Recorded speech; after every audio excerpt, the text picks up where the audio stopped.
most southern African rural communities, including South Africa's Limpopo province-based Makuya hunting community, hunting revenue promotes wildlife and habitat conservation. It also reduces rural poverty. Sadly, the Makuya hunting culture faces local and foreign threats. In 2019, a Limpopo provincial government department that issues hunting licenses singled out Makuya and shockingly cancelled its hunting license without explanation. They cancel it without even explaining why they are cancelling it.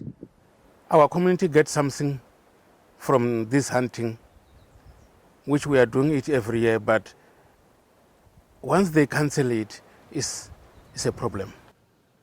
Esther Netsivongweni is Africa's only known black woman actively involved with hunting. She explains the Makuya hunting license cancellation losses and how she led the media and court fight to save their hunting culture.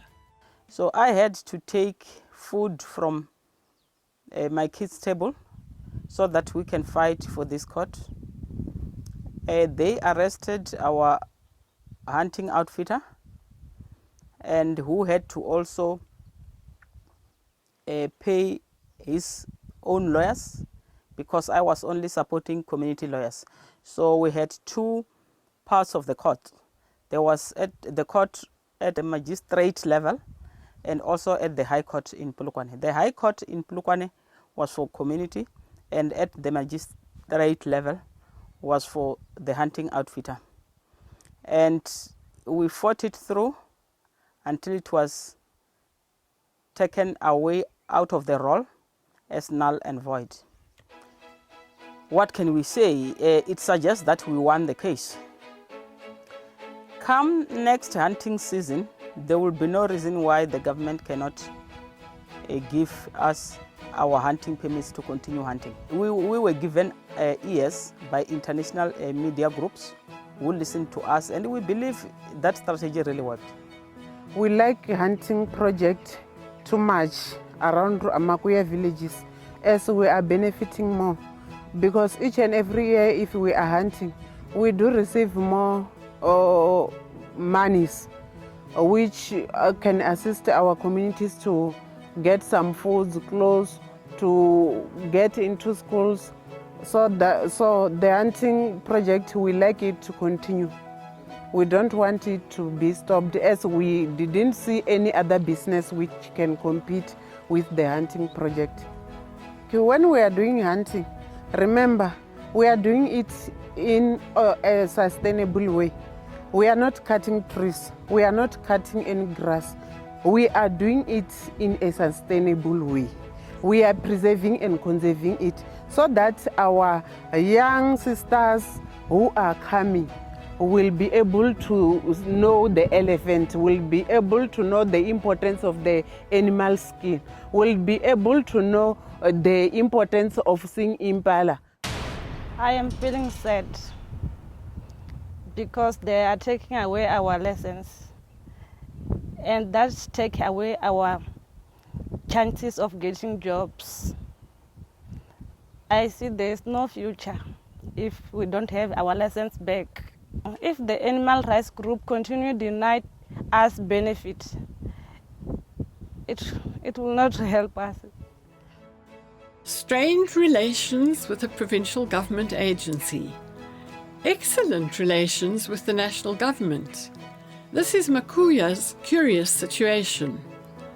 This year, the National Department of Environment, Forest and Fisheries is releasing a grant for the construction of the Makuya Wildlife Training College, the Makuya Nature Reserve Conservation Project, and infrastructural development. Yes, our department, Limpopo, is giving us a very big problem. But the national department is supporting us. They are even giving us funds to renovate our camps, to do our roads. Yes, the government is bringing a wildlife college at Makuya, We are very happy about it, and it's going to help a lot of young people in terms of having a lot of understanding in wildlife, and also it's going to decrease the statistic of poaching, because now they will be having a more understanding about the importance of the animals. You know, the provincial government is always threatening us. They once called us in a meeting with the MEC. He was stressing the point that if we don't want to declare this park, they will never give us any permit to hunt. Doesn't make sense, because the people are claiming their land back, and we cannot, for now, give the land to the government again. Yes, we are appealing to the Department of Environment, Fishery, to intervene, because we don't want this land to go away from us. I think this park is one of the beautiful park here in South Africa, or even in Africa. So that is why we find officials wanted to take these parks to do their own businesses instead of supporting the community. So I'm appealing to the state president of South Africa. He knows very much about this industry of hunting, that we want our license back so that we can hunt, because most of the vulnerable people are getting jobs here. The ownership of natural wealth can be a blessing and a curse. Commercial forces are reportedly seeking to control and loot Makuya's rich natural resources.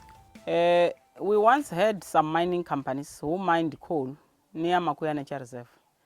During their mining time, they realized that Makuya is rich with wildlife.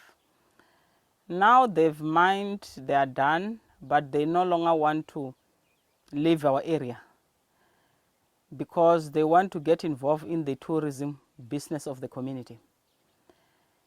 And they came in as a way of saying we want to fund these tourism projects. But later, when they realized the Makuya Traditional Council leadership is so too powerful, they want the money to benefit the communities, they decided to start with the strategy of divide and rule. And they were paying people, I would like to believe, to strike against Chief Makuya and his leadership so that they can run away from these tourism projects, so that these big mining companies can benefit out of the Makuya tourism projects. Foreign interference is another threat. The Western animal rights groups are said to have strong anti-wild trade influence over the UN International Wild Trade Regulating Agency, CITES. We have seen that at SADC region, including in South Africa, people are seriously suffering. They are suffocating, watching the hunting culture being taken away, with the powers, with the financial support that comes from the animal rights groups. If the Western countries and the animal rights group block us from hunting and trading with ivory, they must know that they are not welcomed in the SADC region. Therefore, Makuya invites wildlife-rich rural communities from the Southern African Development Community, also known as SADC, to join them in taking to the International Court of Justice the brave fight against the Western animal rights group's violation of Africans' constitutionally protected rights to hunt and benefit from the ivory trade. And we invite the SADC communities, including South African communities who have already approached us, to unite so that we can take this case against the animal rights groups at the CITES level, at international level, at United Nations level. We at SADC region, we are aware that our governments have protected the ivory stockpiles for years and years. We were really nearly broken down when we heard that the Kenya ivory stockpile has been burnt down. We want to take this fight at CITES level, and we will be united more than before for us to be able to be allowed at our government level to be able to sell our ivory stockpiles. The COVID-19 pandemic hit, and cash-strapped Africans wished to use the wild trade revenue to conserve the continent's iconic species and habitats. The last option is to show the world how the Western animal rights groups influenced wild trade bans and taught Africans to convert national parks into crop and mining fields. Should we take the fight to the level of the CITES level, the United Nations, and we fail, and we take our fight to the International Court of Justice and we fail, we as the SADC communities will be left with no choice but to come back and unite with our communities and ensure that we change all our national parks, all our reserves to crop farming and also to cattle and goat farming, because that's where we will be making some kind of livelihoods for our people.